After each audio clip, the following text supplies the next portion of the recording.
Welcome again. We are back with another edition of Jesuit Lunch Hour, always powered by beajesuit.org.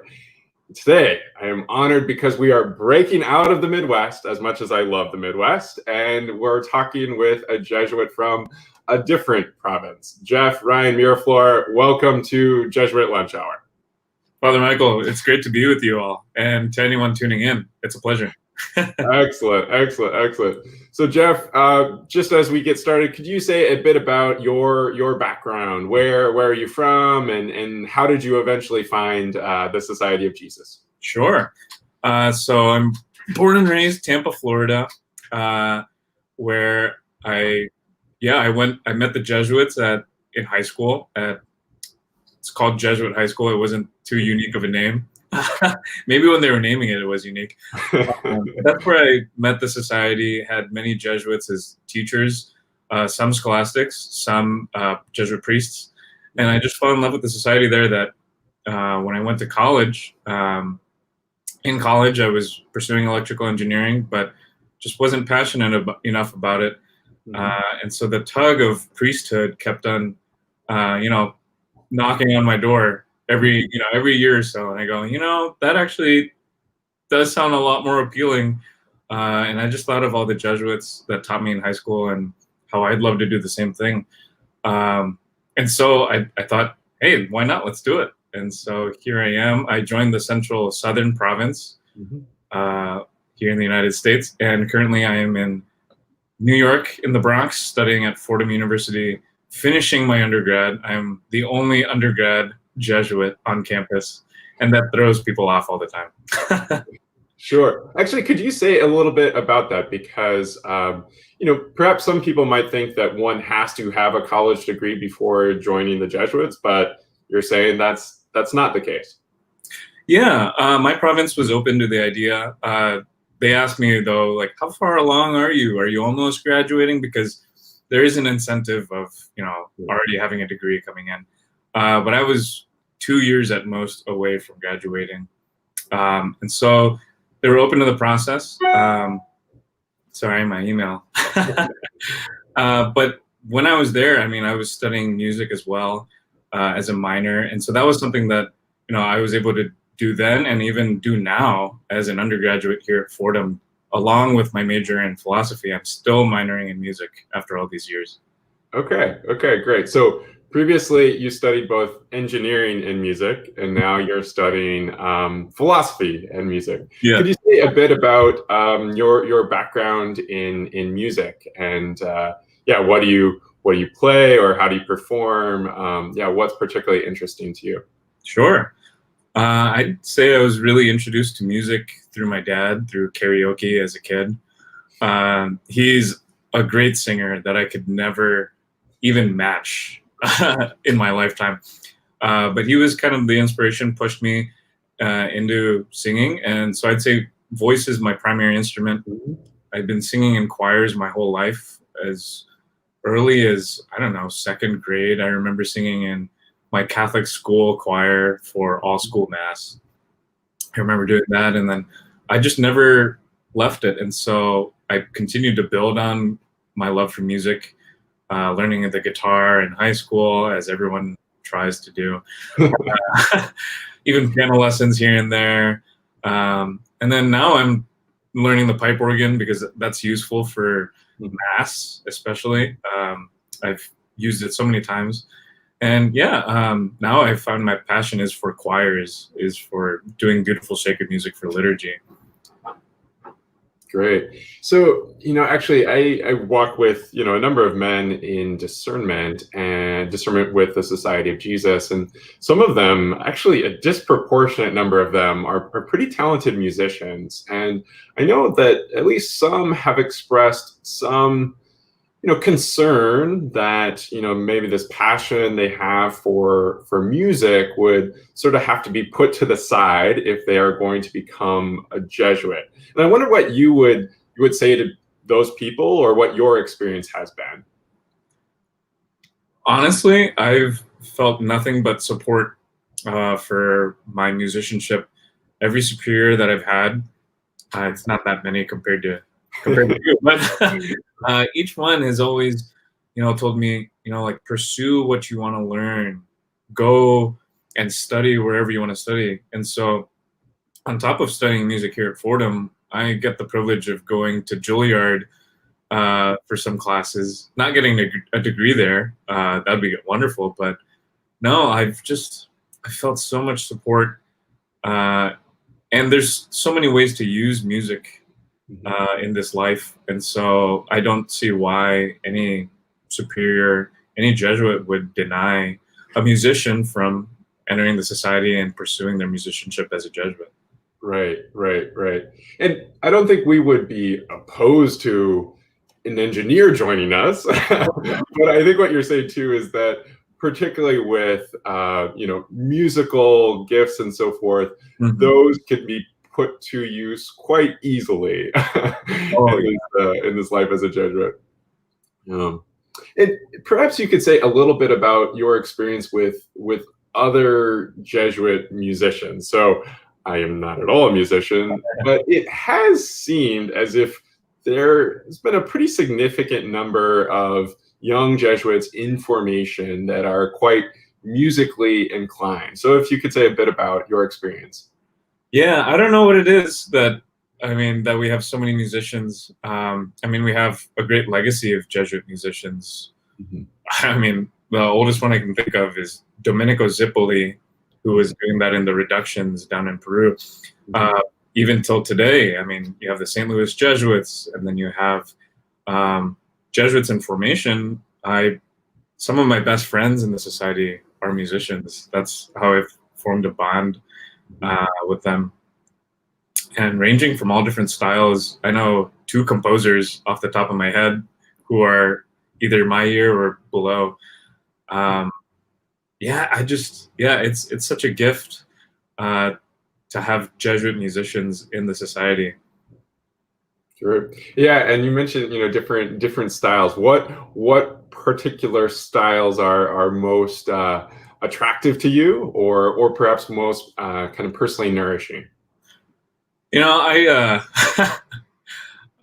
take myself as one that likes all kinds of music, and so I find it hard to hear something and I go, but personally, what gets me going is just a good choir that can chant or do polyphony or can do big hymns with huge organ, but also something touches my heart when it's I'm in this little chapel in the middle of nowhere, Philippines, and I'm playing the guitar, and not everyone has beautiful voices, but everyone's singing loudly. That gets me going too. But also praise and worship. I had a big amount of time in the charismatic movement when I was in high school. So praise and worship really gets me going too. Whatever helps you pray. And for me, sometimes that's different genres. Yeah, no, that's a great way to put it. Whatever helps you pray. I think sometimes there can be liturgical and musical battles, but different things can help different people to pray, and that's a mighty good criterion. You mentioned. And actually maybe I should ask, and what about, are you following in your father's footsteps? Do you go to karaoke bars? Is that a part of your musical experience? Yes. Back when things were open, I would frequent the karaoke bar. What was that? Tuesday or Wednesday nights. We'd be there till 1. The glory days pre-COVID. But, I'm sure someday, whenever that is, who knows how long this will take, you'll be back. Yeah. Thankfully, we have a karaoke machine here in our own house that I found last year. Great. Yeah, and maybe you can now your community is smaller than most formation communities. Can you say a little bit about that? And are you still able to do karaoke with that smaller group? Yeah, so my house is going through a transition right now. The Jesuit conference is implementing a new program, a pilot program for studies, which seems kind of interesting. So right now they're renovating our old house. Oh, it's not really a house; it's a huge, 4-story building. And so they moved us temporarily into this smaller house. So normally, I mean, my first year I got there were 28 of us. Now there are 5 total with me. And that's just a different dynamic, So I haven't sung karaoke in this small house yet, just because the walls are very thin. And, half the house goes to sleep by like 9 or 10 p.m. The other half is up till 1. You have both extremes, but I find it's a lot more intimate. And I know these guys. I've lived with these guys for 2 or 3 years now, and so when initially moving into this, I was scared that we're just gonna smaller space. We're gonna brush up on each other. No, we've been very gracious and loving, and we know each other's routines and what people don't like and what people do, and so I think we do a nice balance of things. Great. Yeah. What are some of your favorite things about community life? On top of being a musician, I'm a big foodie, and so I mean, food really brings the community together. So we like to cook every now and then. We used to. I mean, when the pandemic first started, we told our cooks, sorry, like it's too risky. And we started cooking for ourselves every day of the week, which we normally don't do because we're so busy at apostolate or studies. It was actually a great grace to try different kinds of food and see what people's strengths and also weaknesses were. But I love the communal meals aspect, but also praying together as a community. I mean, just daily mass with the whole community, that strengthens me.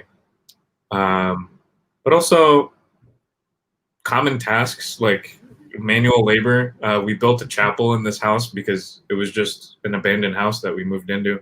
So we wanted to have a chapel, and so we built it, and that was a nice bonding activity. So just doing things together is always a great thing. Great. Yeah, that's wonderful. What about this little Jesuit lunch hour? Lots of different people see it, but some of the people who watch this are young men in discernment, and other people who watch it are not necessarily young men thinking about the Society of Jesus, but are perhaps in discernment of various kinds at different stages of their lives. What advice might you give to people? What has been something helpful for you that you might think would be helpful for other people? When I was discerning the society, the biggest obstacle to my discernment was just how busy I was, and how many thoughts were just going through my head, unreflected upon. And so, what really helped me was going on Discernment Retreat, where there's time for silence. There's time to get away from all the responsibilities of work or school, because I just can't think properly if there's so much noise and so much movement. And so if you can't go on a retreat, at least find some quiet time where you can really sit down and think through what you're discerning, whatever it is. Right. I think that's great advice. And right, as Jesuits, as first-year novices, we had the extreme privilege of going on, a 30-day silent retreat, and not everyone would have that privilege of being able to dedicate that much time. And perhaps even for a 3-day retreat, or particularly an 8-day retreat, many people might have difficulties in blocking out that amount of time if they have various family responsibilities or work responsibilities. But I think you're absolutely right that in the ways that we can, and certainly each one of us can in some ways, block out time, make space for silence and prayer. Lord knows that many of us could use a bit more of it. So thank you so much Jeff, for that advice, and thanks so much for joining us for Jesuit Lunch Hour. It's been an absolute pleasure. It went by so quick.